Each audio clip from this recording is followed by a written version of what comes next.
Kok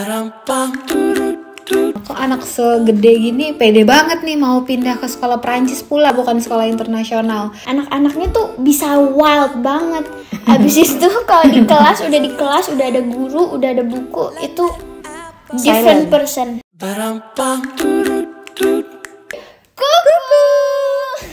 Kuku semuanya. Aku Indah. I'm Kiara. Kita adalah keluarga Indonesia yang tinggal di Prancis. Nah, di vlog sekarang nih yang perdana kita syuting di tempat tinggal kita di Prancis. Jadi kita coba mau sharing aja cerita tentang sekolah Kiara yang ada di Prancis. Mungkin banyak teman-teman yang masih bingung kalau sekolah di Prancis itu gimana sih, sistemnya gimana, terus bahasanya gimana. Karena kan bahasa Prancis itu terkenal ya susah banget. Terus kok anak segede gini pede banget nih mau pindah ke sekolah Prancis pula, bukan sekolah internasional. Jadi makanya kita mau sharing cerita-cerita tentang 3 bulan pertama Kiara sekolah di sekolah Prancis. Are you happy? Seneng gak sih gitu di Prancis? Ya, suka banget sekolah di Prancis. Temennya banyak, guru-gurunya baik. Positif ya? Iya. Mereka tuh positif banget orangnya. Ngajarinnya sayang banget lah sama anak-anaknya. Walaupun dikasih liatnya tuh serem, iya, karena kan tell me, pengalaman sekolah di Prancis hari pertama kan sempet nangis tuh. Miscommunication itu iya. Mungkin ya ada komunikasi, miskomunikasi di awal. Jadi Kiara hari itu pas kita jemput ke sekolah dia nangis. Padahal hari pertama, hari sebelumnya itu dia seneng banget, dia yang kayak oh I love my school, gue suka banget sama sekolahnya, gini-gini ya. Aku nggak apa-apa, aku senang gitu kan. Iya. Ternyata hari kedua nangis. Udah nih, terus abis itu apalagi sih yang susah? Abis itu kayak seminggu pertama, 2 minggu pertama itu kayak makanannya susah ya, beda lah mas itu. Guru-gurunya juga jadi karena yang hari itu pas nangis jadi kayak takut nih it will happen again gitu. Tapi sekarang lancar-lancar aja. Sekarang makanannya tuh yang lucu. Coba ceritain makanannya kenapa sih di kantin? Makanannya tuh kayak di kantin tuh kan di buffet tapi diambilin sama orangnya. Jadi kayak sama chefnya. Iya, kayak ngantri gitu. Abis itu dikasih tray, abis itu ditaruh makanannya. Abis itu mau pilih yogurt, ada buah, ada dessert sampai kadang-kadang. Habis itu kadang-kadang hari Jumat bisa ada pizza atau treat yang dari chef-chefnya akhir-akhir kayak weekend gitu. Habis itu lama-lama sih suka banget makanannya. Jadi di keluarga ini kan ada aku, Kiara, ada suamiku namanya David, orang Prancis, terus ada baby namanya Vic. Jadi di antara kita semua itu yang paling susah makanan adalah Kiara. Oke. Jadi setiap kita masak, dia tuh pasti nyarinya yang nasi pakai sambal, pakai pokoknya yang asin gitu kan. Jadi ketika pindah ke sini atau ketika makanannya western atau yang lebih cheesy, lebih creamy atau yang western food lah ya, itu dia selalu yang aduh aku nggak lapar, aduh aku nggak nggak mau ngabisin makanan gitu, pokoknya ribet lah dia tuh makanannya sedikit gitu, padahal dia makannya banyak, tapi kalau udah makanan yang dia nggak suka dia makanannya jadinya sedikit. Nah di kantin sekolah Perancis di sini makanannya nggak mungkin dong ada ayam geprek gitu kan. Jadi tapi setelah berapa lama tuh makanan kamu mulai makanannya enak juga gitu, itu setelah berapa lama? 3 mingguan kan, setelah 3 minggu. Iya kan. 2 minggu pertama tuh kayak aduh kangen banget nih ayam gitu-gitu kan, lidahnya Indonesia banget. Abis itu lama-lama ya enak kok. Abis itu sekarang favorit makanannya di kantin. Makanan favorit di kantin sekolah Prancis apa?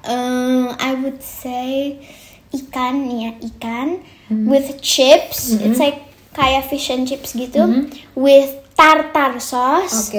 And bread. So we always take more bread at the end. It's like kayak apa sih namanya, roti Prancis gitu. It's like baguette, but tapi kayak kecil-kecil gitu, jadi bisa ngambilin, tapi biasanya tuh ngambil satu, tapi teman-temannya lu suka ngambil banyak, habis itu simpen.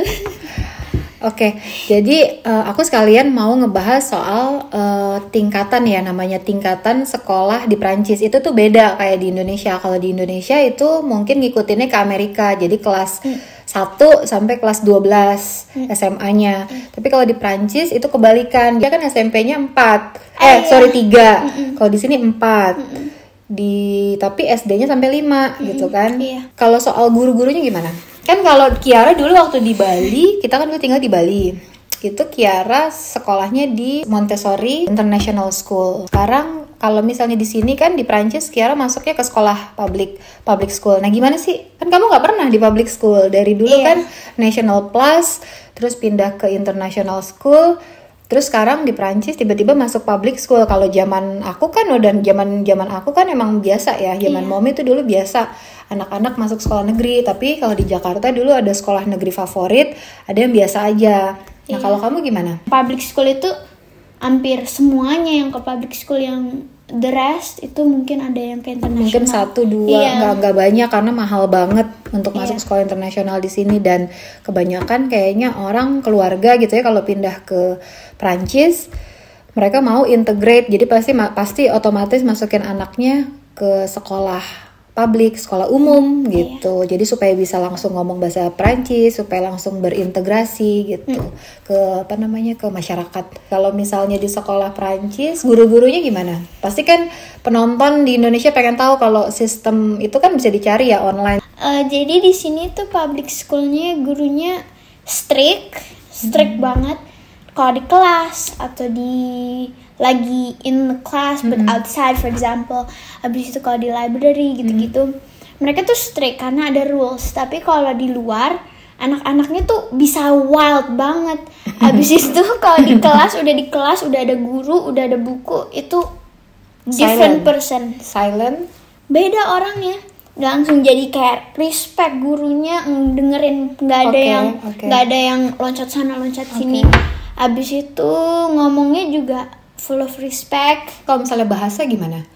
Kan di sini bahasa Prancis ya, nggak ada yang ngomong bahasa Inggris. Jadi yang misalnya foreign student kayak aku kan ada juga salah satu temen dari kelas sebelah, dia juga foreign. Dia dari Spain. Kita tuh French class private kadang-kadang berdua karena sama salah satu English teacher kita. Abis itu kalau lagi di kelas tuh kan gurunya tuh bicara berdalam bahasa Prancis. Jadi kalau nggak ngerti nanti dikasih penjelasan tapi di terakhir kelas. Kamu sekolah dari jam 8:30 kadang-kadang hari Jumat mulai jam 9.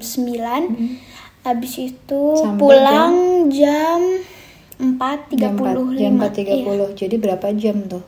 Tapi hari Rabu kan setengah hari ya? Iya, 12 sampai jam 12. Jadi Senin, Selasa, Kamis, Jumat itu full. Kalau hari Rabu itu setengah hari. Tapi ada les di luar kan, ya les football atau sepak bola.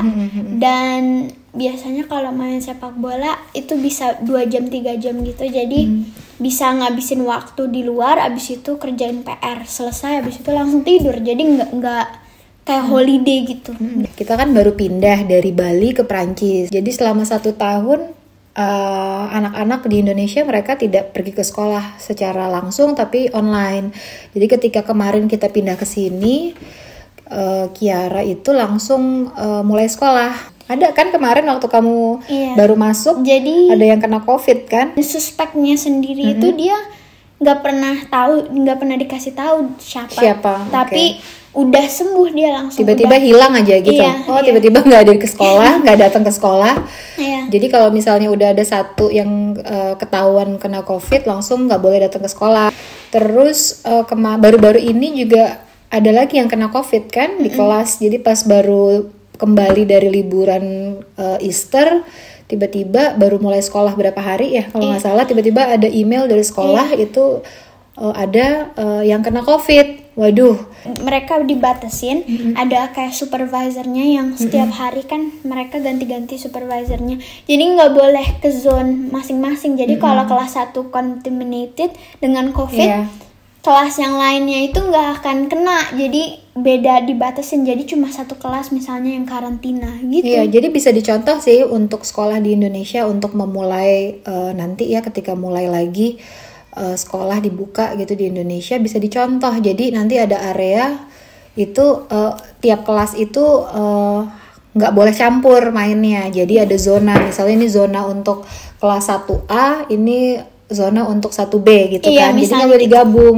Jadi kalau di kelas 1B ada yang kena COVID, itu langsung gampang. 1B ada yang kena COVID, langsung karantina 2 minggu gitu. Jadi nggak boleh ke sekolah. Jadi yang lain-lain aman. Memang ada supervisor, ada orang dari pihak sekolah itu yang jagain. Jadi mereka supervise anak-anak itu bener nggak main di zonanya masing-masing gitu. Iya gitu. Tapi supervisor itu juga bukan cuma karena COVID, dia udah selalu di situ, dibuat di semua sekolah di Perancis. Gimana sih adaptasinya?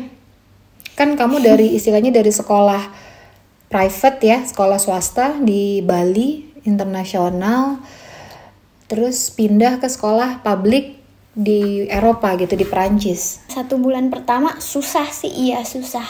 Tapi lama-lama kan ada temen, udah ada guru, mereka udah hafal case-nya kamu itu apa, background-nya apa, mereka bantuin. Semua PR kalau udah bisa come up, udah bisa jadi.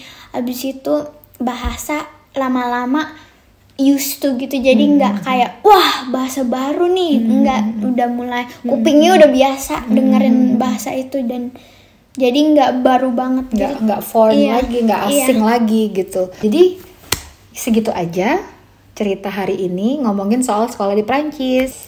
Thank you Mommy. Makasih ya udah nonton. Makasih udah invite saya. Halo. Bye. Jangan lupa subscribe dan like video ini. Ba-dum-bum, doo-doo-doo, doo-doo, ba-dum-bum, doo-doo-doo, doo-doo, ba-dum-bum, doo-doo-doo, doo-doo, ba-dum-bum, doo-doo.